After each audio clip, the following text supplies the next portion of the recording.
Greetings everyone, it's your boy Lanye, 24 years free, another episode.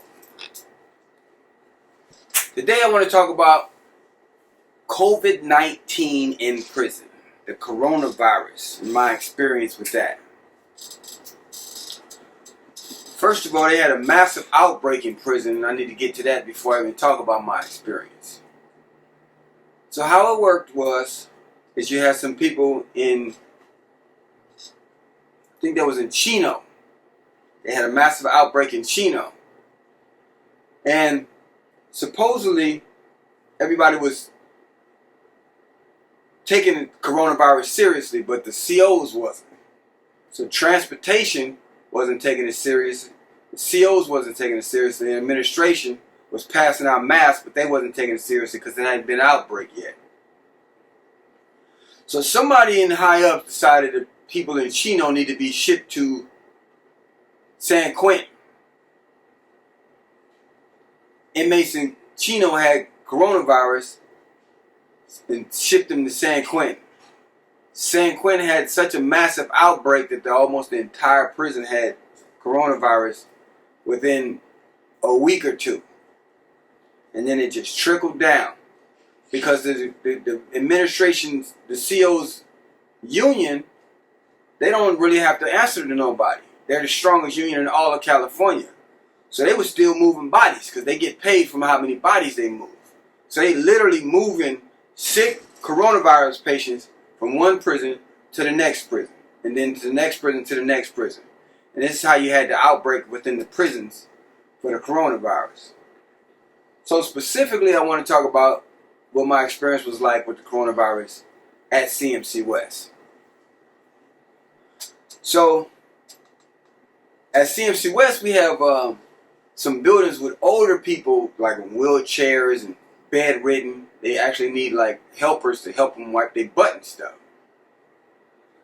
Now, keep in mind, the entire spread of the coronavirus in prison was brought on through COs not caring, not taking it seriously. Maybe they voted for Trump. Maybe they thought it was a hoax. I'm not sure what was going on. But they get to move from prison to prison. And they're the ones spreading it. Or they moving sick prisoners from one prison to another. So long story short, we go on lockdown. Because now they're scared. Because they see San Quentin is a straight ground zero outbreak. And they seeing this happening it's happening in Avenal. And it's happening in other prisons. So they know it's coming. They still haven't stopped transportation from bringing people. So eventually they got to the point where they stopped bringing people through transportation. And we all in the same prison. But now the COs they still moving around. They got doing overtime. They going from, working security at a place at a parade to working to another prison, then coming back to this prison.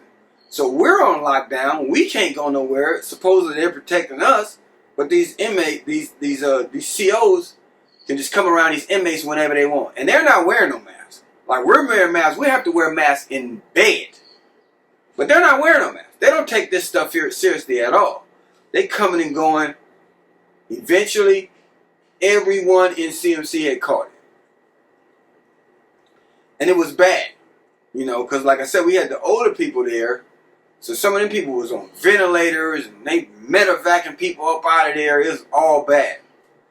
Personally, when I caught it, I had a high blood pressure, but I didn't have any lung damage.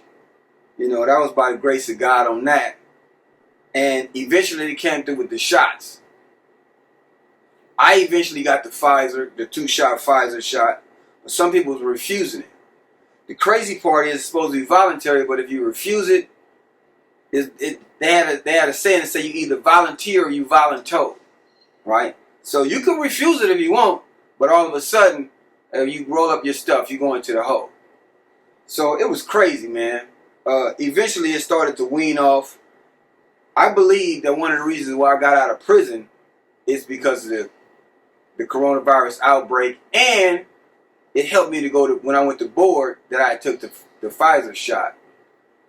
So I don't know if you take this stuff seriously or not. Now they talking about the Delta coming around. Man, this stuff is serious, and That's my experience with coronavirus in prison. Hey, it's my story. I'm just telling it. No extras.